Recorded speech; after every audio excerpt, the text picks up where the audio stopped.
उधार लिया था उससे ना, बहुत ज्यादा ब्याज लेता था, बहुत ज्यादा टॉर्चर करता कि तू बोली पास से खा के लाके दे, मुझे पैसे लाके दे, इधर उधर करके कभी ऐप लोन लेता है, कभी वो लेता है, काफी पैसे लेके चुकाने की कोशिश की है, तभी वो तरुण नहीं मानता और पैसे मांग रहा है। लीवड़ा तो मतलब 4 साढ़े 4 लाख है जिनमें पांच अभी आगे भर दिया और वो कोई 6 लाख भरे कहीं गए 10 लाख भरो। हमें पैसे लाके दो, नहीं तो आप आत्महत्या कर लो। 10 की मिति से कभी 15 की मिति हो जाता था, कभी 20 की मिति तक वो ब्याज भरने को मजबूर हो रहे थे। ठीक है, और पर डे की 3-3 हजार 4-4 हजार रुपए पेनल्टी के रूप में वसूल रहा था। एक मंगनी राम राम सा, मैं हूं आपका दोस्त दीपक। आप देख रहे हैं मगर छलको जोधपुर चैनल और हमारा आप देख सको मैं महात्मा गांधी हॉस्पिटल रे मोर्ची में मौजूद हूं। आपने बताया कि काले मातारा थान क्षेत्र में एक मामला सामने आया जिनमें एक व्यक्ति जो कि फाइनेंस कंपनी में काम करता हो, अच्छो कुछो विनो परिवार चलता हो, लेकिन कई कारण रियो बताया जा रहा है कि कुछ ब्याजरी बात है, कोई उन्हें टॉर्चर कर रहे हो, इन कारण से जो वो है सुसाइड कर लियो है। फिलहाल के लिए परिजन अट मौजूद है, एक एक करके बात करला आप। सबसे पहले आप बात करा जो व्यक्ति है वाना जो भाई है वे आपने शुभ नाम? निखिल साकला। निखिल, आपने कहीं लग रहा है आपका जो भैया है सुसाइड कर रहा है, कितनी बजे की बात है और कई हुए तो? वह 4:30 बजे की जब मैं ऊपर गया था, गेट पे तोड़ा था, लेकर लटक रहा था वो, और 2 बजे के करीब तो नीचे मिला था, खाना वाना खा के ऊपर गया था, मैंने सिगरेट भी ला के दी थी उसको। वो ऊपर चला गया, बाद में दोनों भतीजे ऊपर गए, उनको वापस नीचे भेजे, मुझे सोने नहीं दे रहे, ऊपर से गेट दे दिया नाल का, मेन गेट भी दे दिया, नाल का भी दे दिया था। फिर काफी देर हो गई, मम्मी ने कहा कि वो नीचे नहीं आ रहा, देखिए क्या हुआ। फिर मैं क्या उनको जा रहा हूँ, सिना विना किया, फिर मैं ऊपर गया, फिर गेट नहीं खोला, फिर मेरे भतीजे को क्या टूटे खिड़की से अंदर भेजा, मैं तो नाल का गेट खोल गया, उसने नाल का गेट खोला, नाल का गेट खोलने के बाद मैंने वो आटा बढ़ जाए नहीं, वो नहीं खोला था कब से, मैं घूम के गया, पीछे एक और गेट है उसको मैंने बजा, वो नहीं खोला, हल्का सा धक्का दिया, रस्सी लटक हुई दिखी मुझे, वहां से घूम के वापस गया, गेट बजा नहीं खोला, पर 2-3 लाटे मांगे, मैंने गेट तोड़ा, भाई लटका हुआ था, भाई को पहले रस्सी से निकाला, बेटा है वापस, 2-3 ठोकी मैंने, मारा उसको, मैंने छाती में जोर से मुक्का मारा, तभी नहीं बोल रहा था कुछ। उन वक्त घर पे कौन कौन मौजूद था? घर पे मैं, मेरी मम्मी, मेरे दोनों भतीज, पापा।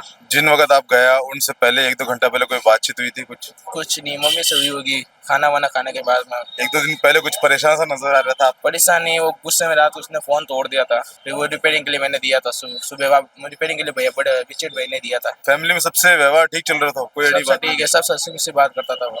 आपने क्या लग रहा है कि कई कारणों से? ये ब्याज बट्टे का लफड़ा है, ये मतलब पैसे खा के भागे, ये रजित पठान उसको टॉर्चर करता था बहुत ज्यादा। उन्होंने उधार लिया था ये? उधार लिया था उससे ना, बहुत ज्यादा ब्याज लेता था, बहुत ज्यादा टॉर्चर करता कि तू बोली पास से खा के लाके दे, मुझे पैसे लाके दे, ऊपर से तरुण है ना वो पैसा मांगता कि तू मुझे पैसे नहीं देगा, ला लेना, मैं मतलब पैसे नहीं दूंगा जो तूने दिए मुझको, कि मुझे 20,000 और दे, तेरे वरना लाल किस्तें नहीं दूंगा, वरना वो लटक जाएगा। भाई ने फिर काफी मैं इधर उधर करके कभी ऐप लोन लेता, कभी वो लेता है, काफी पैसे लेके चुकाने की कोशिश की है, तभी वो तरुण नहीं मानता और पैसे मांग रहा है। इस चक्कर में भाई ने तो डिप्रेशन में आके कर लिया। भैया शादीशुदा था? मैं शादीशुदा था, 2 लड़के थे इसके। अच्छा, नौकरी करते? Finance company. फाइनेंस कंपनी में नौकरी थी। परिवार को और भी लोग मौजूद है, आपका शुभ नाम सर? कैलाश सांकला। कैलाश जी, आपके लगवाना?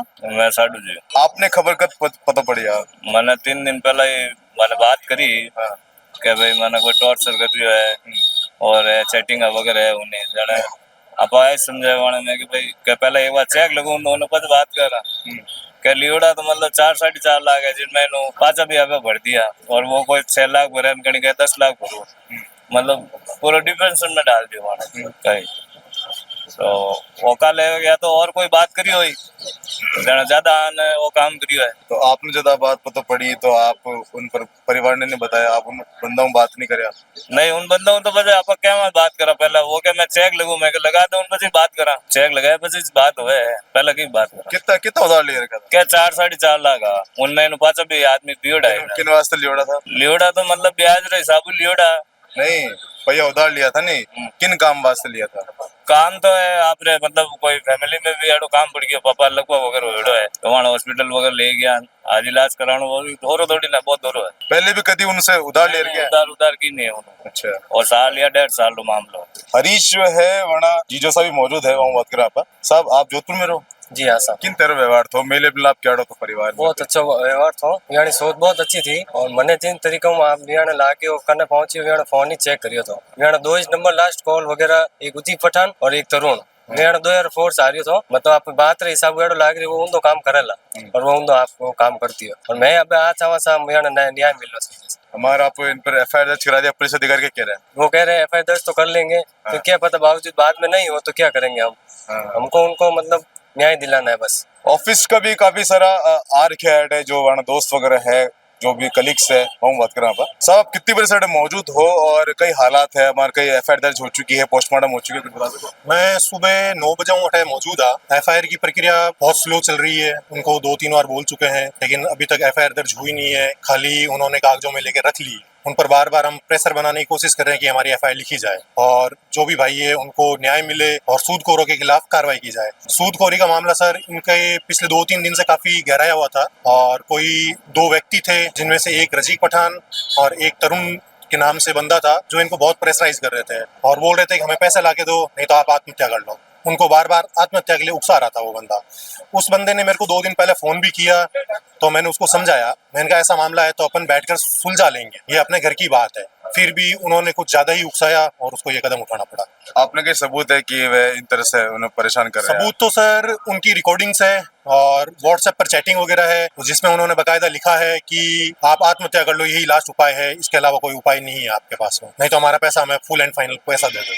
और हमने उनसे 2 दिन का समय भी मांगा था लेकिन वो समय देने को तैयार नहीं थे। बोल रहे थे हम आपके घर आ जाएंगे, हम आपके घर पे आके अनैतिक कार्य करेंगे, ठीक है, और आपको हमारा पैसा लौटाना ही पड़ेगा। इस टाइप से उनको यानी कि बगला रहे थे, उनको उकसा रहे थे कि आपको आत्महत्या करनी ही पड़ेगी। फोन जो है हमारे पुलिस के पास में ही है? हाँ, वो हाल फिलहाल पुलिस के पास में ही है, हमारे कब्जे में कुछ नहीं है। जो जिस कमरे में सुसाइड किया था वो पुलिस के कब्जे में है, हमें वहां से अभी तक कुछ बरामद हुआ नहीं है और ना ही पुलिस ने अभी तक कोई तलाश वहां पे की है। पुलिस के अनुसार कुछ बातचीत सामने आई कि नहीं, मतलब शक है वही पुलिस अभी तक यहाँ पर अभी कोई आया नहीं है और ना ही पुलिस ने हमसे यहाँ पर आकर कोई बातचीत की है। हम उन्हीं का पुलिस का ही वेट कर रहे हैं लेकिन अभी तक कोई यहाँ पे आया नहीं। जब भी यानी कि इनका समय चूकता था तो इनकी 10 की मिति से कभी 15 की मिति हो जाता था, कभी 20 की मिति तक वो ब्याज भरने को मजबूर हो रहे थे, ठीक है, और पर डे की 3-3 हजार 4-4 हजार रुपए पेनल्टी के रूप में वसूल रहा था। यानी अनैतिक तरीके से उनको धमकियां दे रहा था कि हम आपके घर पे आ रहे हैं, हम आपका 4.5 लाख का 1 महीने का ब्याज 6 लाख कर दिया उन्होंने, कि हमें तो 6 लाख रुपए चाहिए। अब एक बंदा 4.5 लाख के 6 लाख 1 महीने में कैसे दे देगा? ये कौन सा ब्याज है? सूदखोरों का सर अभी इतना चल रहा है यहाँ पर कि यहाँ पर प्रशासन भी कोई उनके खिलाफ एक्शन नहीं ले रहा। यहाँ पर इनके परिवारजनों को सबको पता है इस चीज का कि सूदखोरों से उन्होंने पैसे ले लिए लेकिन वो अभी तक लौटा नहीं पाए और उसको मजबूरन ये काम करना पड़ा। पोस्टमार्टम को कई सीन चल रहे हैं मतलब पोस्टमार्टम हमने सर अभी मना कर दिया, जब तक उन सूदखोरों के खिलाफ कोई कार्रवाई नहीं होगी हम पोस्टमार्टम नहीं करवाएंगे, हम बॉडी नहीं उठाएंगे। तो कुल मिलाकर देख सको यो है मामलो आपने दिखा रही हूँ महात्मा गांधी हॉस्पिटल के मोर्चरी से, जो कि माता का थाना क्षेत्र में मामला है, जिनमें एक फाइनेंस कंपनी में काम करने वाला एक व्यक्ति जिन्हें टॉर्चर करे, जिनसे वो अब दुनिया में नहीं रहे। हालांकि बता दूं कि शादीशुदा है, 2 बच्चा भी है, जिम्मेदारी थी घर की, छोटा भाई भी थो, लेकिन अब वो परिवार सदस्य नहीं है। फिलहाल के लिए आपने क्या लग रहा है कमेंट करो, इन वीडियो ने शेयर करो, अपना प्यार विश्वास भी बना रखो। मैं हूँ आप आगे आपका दोस्त दीपक झलको जोधपुर से। धन्यवाद।